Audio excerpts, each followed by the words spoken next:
அனைவருக்கும் வணக்கம். இன்னைக்கு நம்ம ஃபைனான்ஷியல் அக்கவுண்டிங் அப்படின்ற சப்ஜெக்ட்ல வந்து பார்த்தீங்க அப்படின்னா hire purchase and installment system chapter 13 வந்து நம்ம பார்ப்போம். இது வந்து பார்த்தீங்கன்னா page number 13.40 exercise number 1 first exercise வந்து பார்க்கலாம். ஸோ கொஸ்டின் வந்து என்ன கொடுத்துருக்காங்க அப்படின்னா கம்ப்யூட்டேஷன் ஆஃப் இன்ட்ரெஸ்ட் வட்டி என்னன்னு சொல்லிட்டு கண்டுபிடிக்க சொல்லியிருக்காங்க. when rate of interest total cash price and installments are given. அதாவது என்ன சொல்லியிருக்கிறாங்கன்னா கொஸ்டினில் வந்து இன்ட்ரெஸ்ட் ரேட் வந்து என்ன அப்படி சொல்லிட்டு வட்டி எவ்வளோ சதவிகிதம் அப்படி சொல்லிட்டோம், கேஷ் ப்ரைஸ் வந்து எவ்வளோ அப்படின்றதும் கொடுத்துருக்குறாங்க, இன்ஸ்டால்மெண்ட் வந்து என்னன்னு சொல்லிட்டு அதுவும் கொடுத்துருக்குறாங்க. ஸோ நம்ம கொஸ்டினுக்குள்ளே போகிறதுக்கு முன்னாடி ஹையர் பர்ச்சேஸ் அண்ட் இன்ஸ்டால்மெண்ட் சிஸ்டம்னா என்ன அப்படின்றது வந்து சாப்டரோட டிஸ்கிரிப்ஷன் வந்து பார்த்துக்கலாம். ஹையர் பர்ச்சேஸ் இன்ஸ்டால்மெண்ட் சிஸ்டம் வந்து என்ன அப்படின்னா, நம்ம வந்து ஒரு நுகர்வோர் ஆகிய நம்ம வந்து ஒரு கடையிலையோ இல்லை ஏதாவது ஒரு இடத்துல இருந்து நம்ம பொருளை வாங்கும்போது இன்கேஸ் அந்த பொருளுக்கான தொகையை அப்போதைக்கு நம்மளால கொடுக்க முடியாத ஒரு சுச்சுவேஷன் வருதுன்னு வச்சுப்போம். இன்கேஸ் பாய்ஸ்னா வச்சுக்கோ, இப்போ நம்ம வந்து என்ன பண்ணுறோம் அப்படின்னா ஒரு காரோ டூ வீலரோ நம்ம வாங்குறோம் அப்படின்னா நம்மளால மொத்தமாக வந்து அந்த தொகையை வந்து கொடுத்து வாங்க முடியாது. அந்த மாதிரி இருக்கக்கூடிய பட்சத்தில் வந்து என்ன பண்ணுவோம் அப்படின்னா நம்ம வந்து ஒரு டியூவில் அந்த வண்டியை எடுப்போம். அது டூ வீலரோ ஃபோர் வீலரோ நம்ம வந்து எடுப்போம். அப்போ மாதம் மாதம் வந்து நம்ம என்ன பண்ணுவோம், வட்டியோட சேர்த்து வந்து ஒரு தவணையில் வந்து நம்ம என்ன பண்ணுறோம் அப்படின்னா காசு கொடுத்து அந்த பொருளுக்கான தொகையை நம்ம திருப்பி செலுத்திடுறோம் அப்படின்னு சொல்லிட்டு ஒரு முடிவுக்கு வரும். ஸோ அந்த மாதிரி இருக்கக்கூடியதில் வந்து பார்த்தீங்கன்னா ரெண்டு கான்செப்ட் வந்து வரும், higher purchase and instalment. So இப்போ இந்த ஹையர் பர்ச்சேஸ் அண்ட் இன்ஸ்டால்மெண்ட் என்னென்னா, இன்ஸ்டால்மெண்ட் வந்து பார்த்தீங்க அப்படின்னா அதாவது முதலும் வட்டியும் சேர்ந்து நம்மளுக்கு என்ன ஆகும் அப்படின்னா மாதம் மாதம் ஒரு தவணையாக வந்து வரும். ஹையர் பர்ச்சேஸ் அப்படின்றது வந்து இதுல இருந்து கொஞ்சம் மாறி இருக்கும், அவ்வளோதான் வித்தியாசம். ஸோ இதுக்கான வித்தியாசம் என்னன்னு சொல்லிட்டு நம்ம பார்த்துப்போம். இப்போ நம்ம சாப்டர்ல வந்து பார்த்தீங்கன்னா hire purchase system, installment system இருக்கும். ரெண்டுத்துக்குமான டிஃபரன்ஸ் நம்மளுக்கு பார்த்தாலே அது என்ன பர்பஸுக்குன்னு சொல்லிட்டு நமக்கு தெரியும். நேச்சர் ஆஃப் கான்ட்ராக்ட், இது ரெண்டுமே வந்து பார்த்தீங்கன்னா கான்ட்ராக்ட் பேசிஸில் ஒப்பந்தத்தின் அடிப்படையில் வரும். அதாவது ஒரு விற்பனையாளருக்கும் வாங்குபவருக்கும் இடையில ஒப்பந்தம் மேற்கொள்ளப்படும். அந்த ஒப்பந்தத்தில் வந்து பார்த்தீங்க அப்படின்னா தவணையை வந்து செலுத்துகிற மாதிரி இருக்கும். அதில் ரெண்டு விதமான ஒப்பந்தம் வந்து மேற்கொள்ளப்படும். ஒன்று ஹையர் பர்ச்சேஸ் சிஸ்டம், இன்னொன்று இன்ஸ்டால்மெண்ட் சிஸ்டம். அப்போ இதில் வந்து பார்த்தீங்க அப்படின்னா நேச்சர் ஆஃப் கான்ட்ராக்ட், அந்த கான்ட்ராக்டில் வந்து பார்த்தீங்கன்னா ஹையர் பர்ச்சேஸாக இருக்குன்னா an agreement of hiring with an option to buy. அதாவது என்ன பண்ணுறாங்க, ஹையர் பர்ச்சேஸ் சிஸ்டத்தில் நீங்கள் ஒரு பொருளை வாங்குறீங்க, ஆனால் அப்போதைக்கு உடனே காசு கொடுக்கல, அதுவும் தவணை தான். ஆனால் அந்த நேரத்தில் வந்து பார்த்தீங்க அப்படின்னா நம்ம காசு கொடுத்து அதை வாங்கின மாதிரியே அப்போ இனிஷியல் ஸ்டேஜ்லேயே அது வந்துடும். இதே இன்ஸ்டால்மெண்ட் சிஸ்டத்தில் அக்ரிமெண்ட் வந்து பார்த்தீங்கன்னா அந்த அக்ரிமெண்ட்டோட நேச்சர் வந்து சேல்ஸ் பண்ணதான் வந்து காமிப்பாங்க. ஓனர்ஷிப்பு ஹையர் பர்ச்சேஸ் சிஸ்டத்தில் passes only after the last installment paid. அதாவது ஹையர் பர்ச்சேஸ் சிஸ்டத்தில் வந்து ஓனர்ஷிப் வந்து என்ன ஆகும் அப்படின்னா கடைசி இன்ஸ்டால்மெண்ட் நீ பே பண்ணுற வரைக்கும். இப்போ ஒரு பைக் வாங்குறீங்கன்னா ஒரு 12 மாதத்துக்கு அப்படின்னா 12வது மாதம் நீங்கள் இன்ஸ்டால்மெண்ட் பே பண்ணாதான் அந்த பைக் வந்து அதுக்கான ஓனர்ஷிப் வந்து உங்ககிட்ட வரும். அது வரைக்கும் வந்து பார்த்தீங்க அப்படின்னா அந்த இது வந்து யார் டீலரோ அவங்ககிட்டே தான் வந்து பார்த்தீங்கன்னா அந்த பைக்குக்கான ஓனர்ஷிப் வந்து இருக்கும் அப்படின்னு அர்த்தம். இதே வந்து பார்த்தீங்கன்னா இன்ஸ்டால்மெண்ட் சிஸ்டத்தில் நம்ம அக்ரிமெண்ட் போட்டு நம்ம வாங்கியிருக்கிறோம் அப்படின்னா பைக்கில், அதில் வந்து பார்த்தீங்கன்னா ஃபர்ஸ்ட் இன்ஸ்டால்மெண்ட் நீங்கள் கொடுத்த உடனே வந்து பார்த்தீங்கன்னா உங்களுக்கு அந்த பொருளுக்கான உரிமை வந்து உங்களுக்கு மாற்றப்படும். இதுதான் வந்து அதுக்கு அடுத்தது ரைட் ஆஃப் ரிட்டர்ன் எடுத்துக்கிறீங்க அப்படின்னா hirer can return the goods and terminate the deal. அதாவது ஹையரர்னா யார் வந்து அந்த பொருளை விற்பனை செய்கிறாங்களோ அந்த பர்சன் தான், த பர்சன் ஹூ சேல்ஸ் அதை வந்து என்ன பண்ணுறாங்க அப்படின்னா யார் வந்து அதை கொடுக்குறாங்களோ அந்த நபர் வந்து ஹையரர்னு அர்த்தம். ஹையரினா எந்த பர்சன் வந்து அந்த பொருளை தவணைக்கு வாங்குறாங்களோ அவங்க வந்து என்ன பண்ணுவாங்க அப்படின்னா ஹையரின்னு அர்த்தம். அப்போ என்ன பண்ணிக்கலாம் அப்படின்னா இன்கேஸ் இவர் வந்து என்னது யார் விற்பனையாளரோ ஹையர் பர்ச்சேஸ் சிஸ்டத்தில் அந்த விற்பனையாளர் வந்து அந்த பொருளை விற்கலாம், இல்லைன்னா அந்த டீலை வந்து என்ன பண்ணிக்கலாம் அப்படின்னா கேன்சல் பண்ணிடலாம். ஏன்னா அவர்கிட்ட தான் ஓனர்ஷிப்போடைய அந்த ஓனர் அப்படி உரிமையாளர் அப்படின்ற தகுதி அவர்கிட்ட இருக்கிறதுனால. இதே வந்து பார்த்தீங்க அப்படின்னா இந்த இடத்துல இன்ஸ்டால்மெண்ட் சிஸ்டத்தில் buyer can not return the goods, they must pay the full. அதாவது யார் அந்த பொருளை வாங்குறாங்களோ அவங்க வந்து என்ன பண்ண முடியாதுன்னா அந்த பொருளை திருப்பி வந்து யார் விற்பனை செஞ்சாங்களோ அவங்களுக்கு ரிட்டர்ன் தர முடியாது.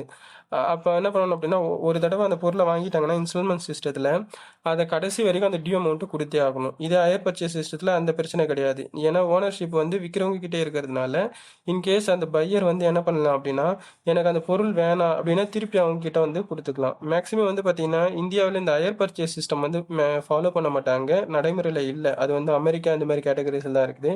அதுலேயும் முக்கியமாக வந்து பார்த்தீங்க அப்படின்னா இந்த கன்சூமபிள் குட்ஸு மேக்ஸிமம் வந்து ஏசி ஃப்ரிட்ஜ் இந்த மாதிரி வந்து பார்த்திங்கன்னா ரொம்ப கன்சூமர் ஓரியன்டாக வந்து ரொம்ப டெம்பரவரியாக இருக்கக்கூடிய மாதிரியான ஈவன் இந்த டிவி எல்லாம் கூட வந்து பார்த்திங்க அப்படின்னா ஒரு குறிப்பிட்ட இதுக்கு வந்து பார்த்திங்கன்னா காலத்துக்கு வந்து அவங்க சொந்த உபயோகத்துக்கு பயன்படுத்தியிருக்கிற பொருட்களை கூட என்ன பண்ணுவாங்க அப்படின்னா வேறு ஏதாவது நெய்பர்ஸுக்கோ இல்லை பக்கத்தில் இருக்கிறவங்களுக்கு யாரோ ஒருத்தவங்களுக்கு வந்து இந்த மாதிரி சிஸ்டத்தில் வந்து தருவாங்க. இது வந்து ஹையர் பர்ச்சேஸ் சிஸ்டம். இது எஸ்பெஷலி அமெரிக்காவில் வந்து ஃபேமஸாக இருக்கக்கூடிய ஒரு சிஸ்டம், ஹையர் பர்ச்சேஸ் சிஸ்டம். இதே வந்து இன்ஸ்டால்மெண்ட்டில் வந்து பார்த்திங்கன்னா இந்தியாவில் வந்து பெரிய அளவில் ஒரு பிரதானமாக வந்து பயன்படுத்தக்கூடிய ஒரு விஷயம்.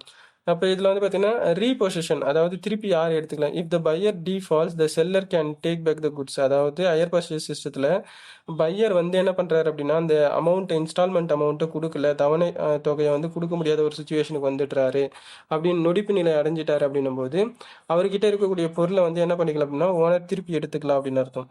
அதே இன்ஸ்டால்மெண்ட் சிஸ்டத்தில் வந்து பார்த்தீங்கன்னா if the pier default the seller can only shoe for the balance. அதாவது என்ன பண்ணிக்க முடியும், இன்ஸ்டால்மெண்ட் சிஸ்டத்தில் என்ன பண்ணியிருக்கிறாங்க அப்படின்னா அந்த பொருளை வந்து அந்த இன்ஸ்டால்மெண்ட் அமௌண்ட்டை திருப்பி கட்டாத ஒரு சுச்சுவேஷனுக்கு வந்து பையர் வந்துடுறாரு, நொடிப்பு நிலை அடைஞ்சிட்டாரு அப்படின்னும் போது யார் அந்த பொருளை விற்றாங்களோ அவங்க வந்து கோர்ட்டில் கேஸ் போட்டு மிச்சம் இருக்கிற இன்ஸ்டால்மெண்ட் அமௌண்ட்டை கட்ட சொல்லி தான் அவங்களால பண்ண முடியுமாக்கோசரம் அந்த பொருளை திருப்பி எடுத்துக்கிறதுக்கான வாய்ப்புகள் வந்து குறைவாக இருக்கும்.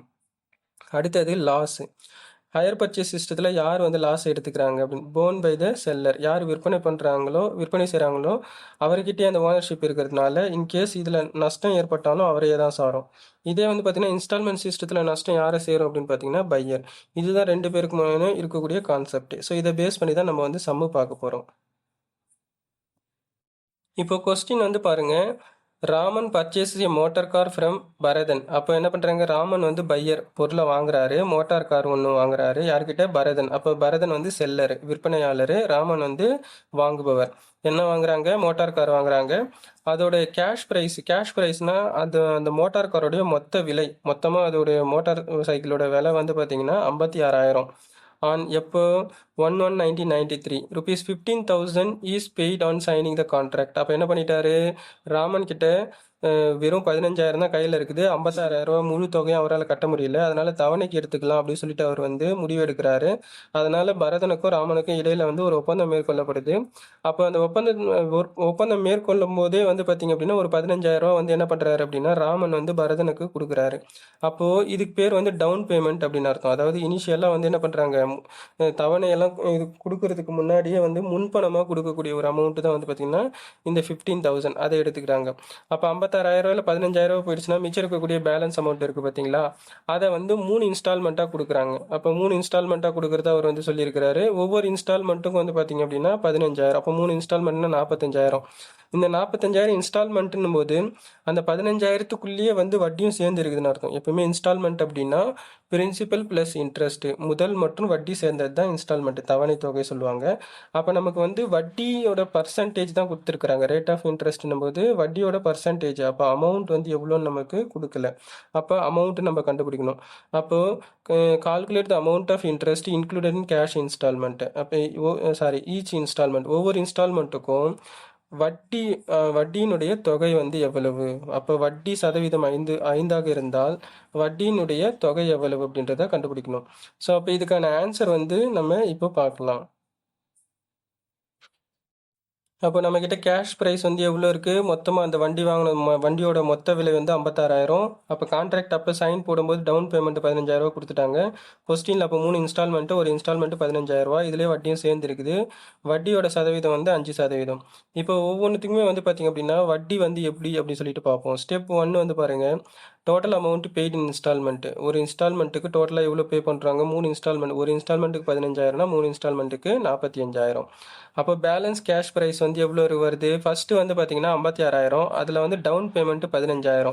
அந்த 15,000 கழிச்சிட்டோம்னா டவுன் பேமெண்ட் போயிடுச்சுன்னா மிச்சம் வந்து எவ்வளோ கொடுக்க வேண்டியது இருக்குது, 41,000. அப்போ பாருங்கள், 41,000 கொடுக்க வேண்டிய இடத்துல நம்ம வந்து எவ்வளோ கொடுக்குறோம், 45,000 கொடுக்குறோம். அப்போ எவ்வளோ அதிகமாக கொடுக்குறோம், 4,000 அதிகமாக கொடுக்குறோம். அப்போ அந்த 4,000 வந்து என்னவாக தான் இருக்கும் அப்படின்னா வட்டியாக இருக்கும். அப்போது நமக்கு வந்து சிம்பிளாக சொல்லிடலாமே, 4,000 வட்டி அப்படி சொல்லிட்டு சொல்லக்கூடாது. ஒவ்வொரு இன்ஸ்டால்மெண்ட்டுக்கும் எவ்வளோ வட்டின்னு சொல்லிட்டு நம்ம கண்டுபிடிக்கணும். அதுதான் எங்கள் கணக்கு. இப்போ அதை எப்படி கால்குலேட் பண்ணலாம் அப்படின்றத பார்ப்போம். அப்போ total interest, amount of interest வந்து எவ்வளோ இருக்குது, 4,000.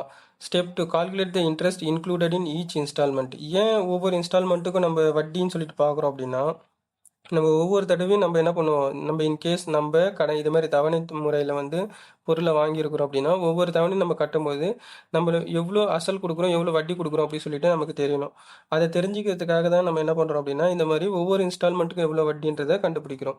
ஸோ இப்போ என்ன ஆகுது, ஃபஸ்ட்டு வந்து பாருங்கள், அவுட்ஸ்டாண்டிங் எவ்வளோ இருக்குது, 56,000 15,000 டவுன் பேமெண்ட் போயிடுச்சுன்னா மிச்சம் 41,000 சொல்லிட்டு நம்ம பார்த்தோம். அப்போ மொதல் வருஷம் அதை ஒவ்வொரு வருஷத்துக்கு ஒரு இன்ஸ்டால்மெண்ட்னு வச்சுப்போம். அப்போ மொதல் வருஷம் வந்து 5%. 5%ன்னும் போது 41,000ல் 5% கண்டுபிடிச்சோன்னா எவ்வளோ வரும், 2,050 ரூபா வரும். அப்போ வட்டி வந்து எவ்வளோ இருக்குது, மொதல் வருஷம் 2,050 ரூபா. அப்போது நம்ம மொதல் வருஷம் வட்டி நம்ம 3 இன்ஸ்டால்மெண்ட்டாக கொடுக்க போகிறோம். அப்போ ஒவ்வொரு இன்ஸ்டால்மெண்ட்டும் 15,000 சொல்லியிருக்கிறாங்க. அப்போ இந்த 15,000 என்னது, ஃபர்ஸ்ட் இன்ஸ்டால்மெண்ட்டுக்கானது. அப்போ 15,000 ஃபர்ஸ்ட் இன்ஸ்டால்மெண்ட்டோட அமௌண்ட் வந்து எவ்வளோ, 15,000. அதில் வட்டி எவ்வளோ சேர்ந்துருக்குது, 2,050 ரூபா. அப்போ வட்டியை நம்ம கழிச்சிட்டோம்னா அசல் எவ்வளோ இருக்கும், 12,950 ரூபா ஃபர்ஸ்ட் இன்ஸ்டால்மெண்ட்டில். அப்போ நம்ம சிம்பிளாக சொல்லிக்கலாம், ஃபர்ஸ்ட் இன்ஸ்டால்மெண்ட்டில் அசல் வந்து பிரின்சிபல் 12,950 ரூபா, வட்டி வந்து 2,050 ரூபா. அப்போ நம்ம பிரித்து காமிச்சிருக்கிறோம். அடுத்த ஸ்டெப் வந்து என்னென்னு சொல்லிட்டு பார்க்கலாம். அப்போ 41,000 ரூபா பேலன்ஸ் நம்ம கொடுக்க வேண்டியது இருக்குது. அதில் வந்து நம்ம என்ன பண்ணுறோம், பிரின்சிபல் அமௌண்ட்டை கழிச்சுக்கிறோம். அதை என்ன பண்ணுறோம் அப்படின்னா, அசலை நம்ம கழிச்சுக்கிறோம். அசல் ஏன்னா இது வந்து இந்த பேலன்ஸ் அமௌண்ட் வந்து மொத்தமாக வட்டி இல்லாமல் இருக்கக்கூடிய அமௌண்ட்டு தான் இந்த 41,000. அதனால் இதுலேருந்து நம்ம கழிச்சுக்கிறோம். அப்போ கழிக்கும் போது நம்மளுக்கு எவ்வளோ வருது, 28,050 ரூபா பேலன்ஸ் இருக்குது. அது இன்னும் நம்ம 2 இன்ஸ்டால்மெண்ட்டில் பே பண்ண போகிறோம்.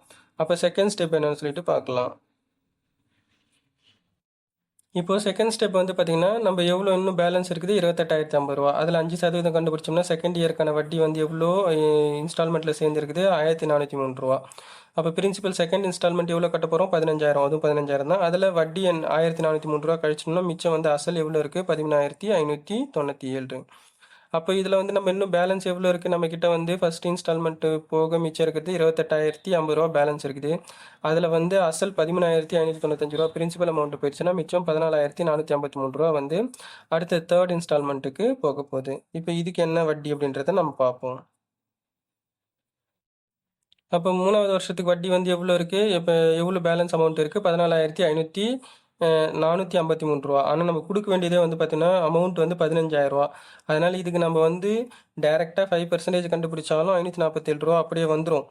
அப்படி இல்லை, நம்ம இதுக்கு தேர்ட் இயருக்கு மட்டும், ஏன்னா அதோட முடிஞ்சிடுது அப்படின்றதுனால 5% நம்ம கண்டுபிடிக்கலாம். அப்படி இல்லைன்னாலும் நம்ம கொடுக்க வேண்டிய அமௌண்ட் எவ்வளோ, 15,000 ரூபா தேர்ட் இன்ஸ்டால்மெண்ட்டில். அதனால நம்ம என்ன பண்ணிக்கலாம், இந்த 14,543 ரூபாயை நம்ம கழிச்சாலும் மிச்சம் வந்து என்ன ஆகிடும் அப்படின்னு பார்த்தீங்கன்னா, நமக்கு ஆட்டோமேட்டிக்காக 547 வந்துடும். அப்போ இதுக்கு நீங்கள் எய்தர் நீங்கள் கால்குலேஷன் பண்ணிக்கலாம், இல்லை அப்படின்னாலும் என்ன பண்ணிக்கலாம் அப்படின்னா, டேரெக்டாக வந்து இன்ஸ்டால்மெண்ட் அமௌண்ட்டிலேருந்து அந்த பேலன்ஸ் அமௌண்ட்டை நீங்கள் என்ன பண்ணிக்கிறீங்க, 14,453 ரூபாய் கழிச்சிங்கனாலும் உங்களுக்கு வட்டி வரும். அப்போ தேர்ட் இன்ஸ்டால்மெண்ட்டோட மொத்தமாக வந்து முடிஞ்சிடுச்சு. அப்போ நம்மளுக்கு இந்த கொஸ்டினுக்கு என்ன தான் ஆன்சர்னு வந்து பார்த்தீங்கன்னா, ஒவ்வொரு இயர் ஆஃப் இன்ஸ்டால்மெண்ட்லையும் எவ்வளோ வட்டி நம்ம கால்குலேட் பண்ணலாம் அப்படின்னு சொல்லிட்டு சொல்லியிருக்கிறாங்க. இப்போ நம்ம ஆல்ரெடி கால்குலேட் பண்ணியிருக்கிற இன்ட்ரெஸ்ட் வந்து நம்ம மொத்தமாக எடுத்து எழுதிக்கலாம். அப்போ ஃபர்ஸ்ட் இயர் இன்ட்ரெஸ்ட் வந்து 2,050 ரூபா, செகண்ட் இயர் இன்ட்ரெஸ்ட் வந்து 1,403 ரூபா, தேர்ட் இயர் இன்ட்ரெஸ்ட் வந்து 547 ரூபா. அப்போ நம்ம ஏற்கனவே டோட்டல் இன்ட்ரெஸ்ட் கண்டுபிடிச்சிருக்கோம். அந்த டோட்டல் இன்ட்ரெஸ்ட் வந்து ஒவ்வொரு வருஷமும் எப்படி ஸ்ப்ளிட் ஆகிருக்கு பாருங்கள். தட்ஸ் ஆல், அவ்வளவுதான்.